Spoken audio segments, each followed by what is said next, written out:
Prasanna Kumar Reddy YCP మాజీ MLA మహిళల్ని చూడకుండా ఎమ్మెల్యే గారిని వ్యక్తిగత దోషం చేయడం, రాజకీయంగా మాట్లాడకుండా వ్యక్తిగత చేయడం కరెక్ట్ అంటారు అసలు మీరు ఒక్కసారి ఆలోచించండి. మహిళలను గౌరవించాలి అని మనకి ఆది నుండి వచ్చింది. కానీ ఇప్పుడు పరిస్థితి చూసుకుంటుంటే వాళ్ళు ఓడిపోయినా అదే పరిస్థితిలో ఉన్నారు. వాళ్ళు ప్రభుత్వం అధికారంలో కూడా అదే ఉన్నప్పుడు కూడా మహిళలను కించపరచడం అనేది వాళ్ళు ప్రధాన అంశంగా ఒక ఎజెండాగా ఎన్నుకొని ప్రతి చోట అప్పటి రోజుల్లో కూడా గత ప్రభుత్వంలో కూడా ఇలాగే మహిళలు ఇష్టం వచ్చినట్లు భువనేశ్వర్ గారి దగ్గర నుంచి అప్పుడు మల్లాది విష్ణు గారు కూడా మన పంచమతి అనురాధ గారి డిబేట్లో ఉంటే నాలుగు పోస్తాను మాట్లాడతాము.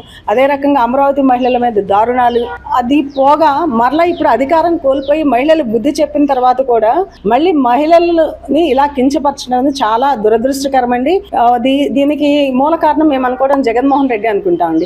గత 5 సంవత్సరాల్లో కూడా ఈయన చేసే దాష్టికాలకి మహిళలు బయటకు వచ్చి వాళ్ళ గొంతు విప్పి ఇవాళ ఆయన్ని అధికారంలో లేకుండా చేసేసరికి ఆ అక్కసు ఏదైతే ఆ కుళ్ళు కుతంత్రాలు అన్ని మనసులో పెట్టుకొని వాళ్ళ నాయకులతో ఇలా ప్రోత్సహించి ఇలా మహిళల మీద కించపరిచే వ్యాఖ్యలు చేయించడం, నెల్లూరులో వేమిరెడ్డి ప్రశాంత్ రెడ్డి గారి మీద ఈ రకంగా వ్యాఖ్యలు చేయడం మీ అందరు గమనించే ఉంటారు. కనీసం కంట్రోల్ చేయాల్సిన బాధ్యత అనేది జగన్మోహన్ రెడ్డి గారికి ఉండాలి.